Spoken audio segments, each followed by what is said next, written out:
Good morning, Eagle Nation, and thank you for joining us. Today is Friday, March 18th. I'm Grace Escobar. And I'm Alyssa Ventura. On Tuesday, just outside of Andrew in West Texas, 9 people were killed by a 13-year-old boy illegally driving a Ram pickup truck. 6 of the victims were University of the Southwest golfers and their coach. According to investigators, the front left spare tire failed, causing the truck to pull into oncoming traffic, hitting the van carrying the golfers at speeds upward of 75 miles per hour. The driver and his father also died in the crash, and the investigation into how the tires failed is ongoing. A memorial of golf balls and flowers have been set up at the Holmes course in honor of the student athletes. On Tuesday, the U.S. Senate passed legislation that will make daylight saving time permanent starting in 2023. The Chamber of Congress unanimously voted that the legislation would be called the Sunshine Protection Act, ending the biennial changing of clocks. The House of Representatives still must pass a bill before President Joe Biden can sign it, and Biden has not indicated whether or not he supports the movement. Florida Senator Marco Rubio, one of the bill's sponsors, said, quote, "I know this is not the most important issue confronting America, but it's one of those issues where there's a lot of agreement." A poll from 2019 states that 71% of Americans would prefer not to switch their clocks twice a year.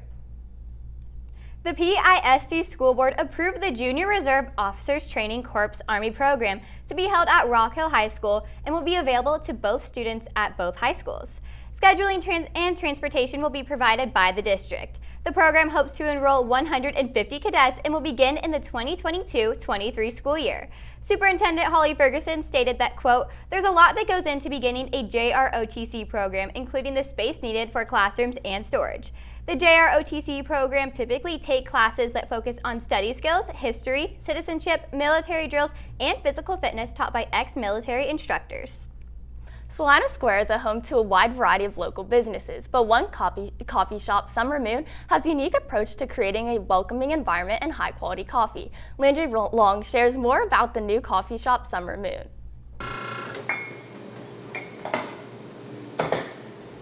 Having a quiet and calm place to study or read can be highly beneficial for PHS students. Located in Salina, Texas on Walnut Street, the coffee shop Summer Moon is a great place for students to have a safe and tranquil environment while enjoying some of the shop's expertly crafted beverages.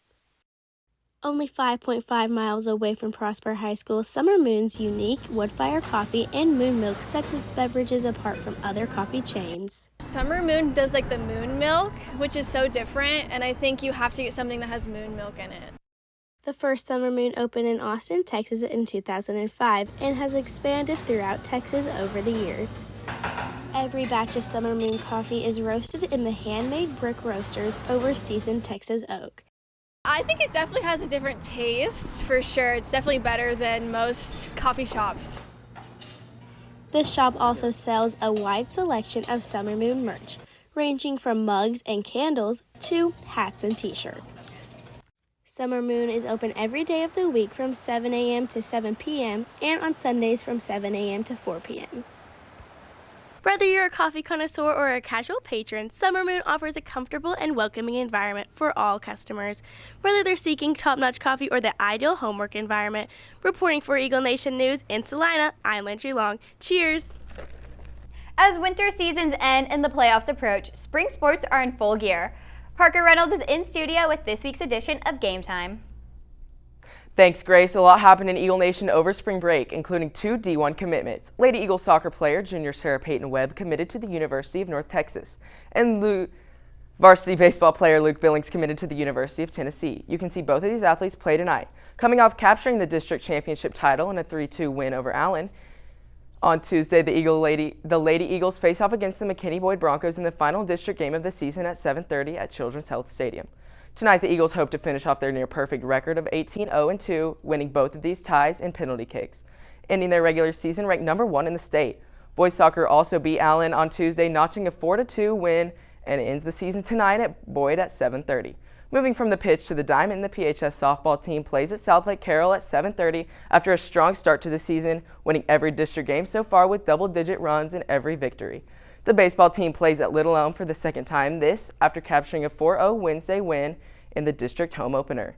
Even though it isn't currently football season, the Prosper Eagles schedule was released earlier this week. Prosper and Rock Hill will play each other next season as the Blue Hawks are moving up to 6A. The Crosstown Showdown will happen on Friday, September 23rd, with the Prosper Eagles as the home team. In pro news on Wednesday, Dallas Mavericks guard Spencer Dinwiddie hit his second straight game-winning shot in the Mavs' 113-111 win over the Brooklyn Nets. This came after he did the same thing Sunday with the 95-92 win over the red-hot Boston Celtics. In more controversial news, however, Mavs former general manager Donnie Nelson filed a lawsuit against the franchise, claiming he was fired last summer by owner Mark Cuban in the retaliation for reporting that an executive staff member sexually assaulted and harassed Nelson's nephew. Cuban said in a statement to ESPN that, quote, "We did multiple complete investigations, and the only person that did not live up to the standards of the Dallas Mavericks was Mr. Nelson." After the short break, Grace Escobar sits down with Caden De La Garza and Cade Richardson to discuss this year's NFL free agency.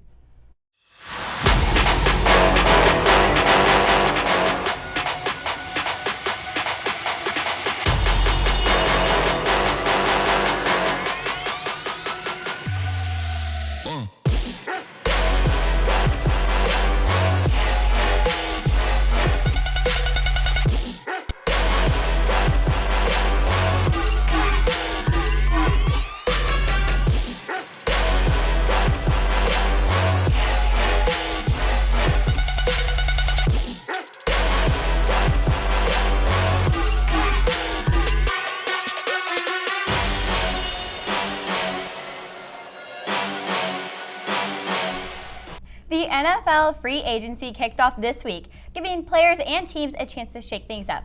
Which teams do you think are really setting themselves up to have a great next season and just in the future? Yeah, the Las Vegas Raiders were easily winners this free agency. They signed Chandler Jones, who averaged 10.5 sacks with the Arizona Cardinals last year. And with already Max Crosby on that defensive line, it should just make it way better. But the big signing, the big trade, Davante Adams went to the Las Vegas Raiders. That's really going to help them. They've been really lacking a number one wide receiver in Las Vegas.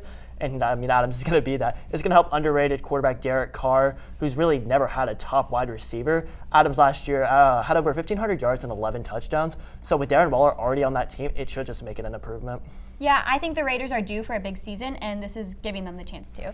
Caden? Yeah, I think the whole AFC West division as a whole are just big winners in this right now. The Chargers lock up Khalil Mack and J.C. Jackson, who are just going to bring a lot of playmaking to their defense. The Broncos get Russell Wilson, and they also get Randy Gregory from the Cowboys, just stealing them from us, just so petty from them. And also the Raiders just being really, really good in this offseason. They get the number one best wide receiver in the NFL right now, who's Davante Adams. And they also lock up Chandler Jones, who is just going to bring playmakers to both sides of the field. This division is going to be really good for a long time. Yeah, I agree. It's going to be really exciting to see next season. Which teams do you think are making mistakes and just not using this opportunity wisely? I think a big loser is my Dallas Cowboys. Like, we lose our number one wide receiver, Amari Cooper, for just 2 late-round picks to free up cap space to get Von Miller or Chandler Jones, and those obviously didn't happen. We also lose Randy Gregory to the Denver Broncos, who is our number one pass rusher from last year. He didn't agree to terms and accommodations from his contract. But we also lock up Michael Gallup. We also get Jonathan Schultz on a franchise tag, and we also get DeMarcus Lawrence long term. So it's not really that bad for us, but we still do not have a playmaker right now. We are not taking out for Bobby Wagner. But we also have the Jacksonville Jaguars had a very, very bad offseason. They had mediocre players signed to very elite deals. It's going to be really bad for them in the cap space in the long run. Yeah, I think we all saw that the Jaguars didn't have the best season last season, and I feel like they're setting themselves up to have that same exact thing happen again. Cade? Well, I think the losers in my eyes is the New England Patriots. Last season, we saw them lose in embarrassing fashion to division rival Buffalo Bills in the wild card round, and since then, they've only gotten worse. They lost on a Pro Bowl cornerback J.C. Jackson, who was really a ball hawk, and last season had the second most interceptions in the league with the interception, only behind Trayvon Diggs. And they also lost an offensive guard, Shaq Mason, who was a big part of that good Patriots offensive line. So, with the AFC getting better, and really the AFC West also getting better, and the Buffalo Bills still being a dominant team, the Patriots got to make moves, and they haven't done that so far. So I really think we're going to see a big drop-off from the Patriots in this upcoming season. Yeah, they really need to catch up to compete with these really good teams, so. The state of Texas has seen a drastic population growth over the past few years. With more people coming, the need for more homes continues. Coleman Meyer has details on a major problem that many Texas homeowners face. In recent years, the Dallas-Fort Worth Metroplex has seen exponential growth in population. With people moving to DFW from all across the country, more homes are needed to support the continued expansion. In the last year alone, more than 170,000 new homes were constructed in North Texas.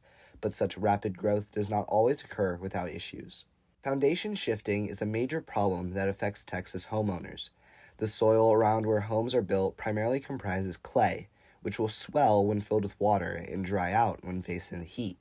As a result, homes will move slightly inside the ground, eventually leading to the foundation of the home cracking. Foundation cracking can not only cause structural damage to the home and lead to busted pipes, gas leaks, cracked walls, or uneven driveways, but can also be costly to repair. One of the only ways to fix the damaged foundation is through a method called slab jacking, which involves drilling holes into the foundation in areas that need to be fixed, and then pumping cement into the holes in order to raise the slab back to its original level. Such foundation issues are not only immediately noticeable, but over time can cause significant and expensive problems for homeowners throughout the Metroplex. I'm Coleman Meyer, reporting for Eagle Nation News. Attention all NTHS members. The NTHS Executive Committee has created an RSVP form in Google Classroom that must be completed by Friday, March 25th. This form has information related to the pin ceremony that will be taking place on Tuesday, April 5th from 6 p.m. to 7:30 p.m. We look forward to hearing from you and seeing you at the ceremony. Pop culture never fails to capture our attention. Madeline Wentz has more on the Met Gala, new movies, and celebrity engagements in this week's edition of Talent Talk. Thanks, Alyssa. The hosts for this year's Met Gala, taking place on May 2nd, were announced yesterday morning. Lin-Manuel Miranda, Regina King, and couple Blake Lively and Ryan Reynolds are sharing the stage as official co-chairs. 2022's Met Gala theme is titled In America, an Anthology of Fashion. This is to be a continuation of last year's theme, In America, a Lexicon of Fashion. Moving from the red carpet to red pandas, the Pixar animation feature film Turning Red was released over the break. In the movie, 13-year-old May deals with the struggles of becoming a teenager and transforming into a red panda when overtaken by emotion. While some individuals have criticized the film for portraying puberty and teenage rebellion, Pixar has been widely praised for exposing children to the tougher aspects of growing up in a digestible and healthy way. In celebrity news, Loki star Tom Hiddleston recently became engaged to his partner of 3 years, actress and playwright Zawe Ashton. The couple starred opposite each other on Broadway in the revival of Betrayal, which received multiple Tony nominations in September. The couple wishes their relationship to be kept from the public eye, and thus no additional information is known regarding their engagement at this time. Preparing for the summer break is getting more necessary by the day. Gavin Sanders has one solution that can expand your knowledge on the world we live in. Summer slowly approaches, it's important to plan and prepare your school-free break to make sure you can use it to the fullest. A great way to spend your summer is on a trip with the Prosper Globetrotters, where you can explore and enjoy a new area while also learning about the culture surrounding it. The Prosper Globetrotters is a group of students who travel the world every year to expand their knowledge on an area, create a bond between students, and to make memories. I have seen such tremendous growth in students after attending these international trips. They grow so much in confidence and their self-worth. Going to a new environment, a new culture, and experiencing different things is paramount, I think, in the development of young minds. And I've seen the results from that time and time again. This year, the club is taking a 10-day trip to England, where the students will learn about the history behind their many landmarks. I'm pretty excited. I know a lot of the people that are going with me, my cousin, a lot of friends, one of my favorite teachers. It's nice to know everybody that's on like a school trip like that. For more information, email Mr. Logan or visit him in room 1151. I'm Gavin Sanders, reporting for Eagle Nation News. HOSA is a club at PHS, giving students the chance to expand their knowledge in the medical field. Mithra Kama highlights how this organization continues to provide unique opportunities to Prosper students. Some of Prosper High School's career and technical education courses give students the chance to expand their knowledge in the medical field. One additional step many students take is to become a member of the Health Occupation Students of America, more commonly known as HOSA. This national organization offered to students at Prosper and in high schools across the country helps to prepare aspiring medical students for their future careers. It allows the people in the club to be exposed to other careers and all the careers within the medical field. HOSA Week, held every year by the organization, uses each day to bring awareness to a variety of medical conditions that significantly impact individuals and includes different dress-up days. It shows them the different things that are available to pursue, or like the different things that they may want to do in the future, or things that they may not have known that existed within the medical field. HOSA helps provide opportunities to medical students and draw attention to awareness for different health issues that many students at PHS may face. Reporting for Eagle Nation News, I'm Mithra Kama. That's all we have for you today, Eagle Nation. I'm Grace Escobar. And I'm Melissa Ventura. Thanks for tuning in, and we'll see you next week.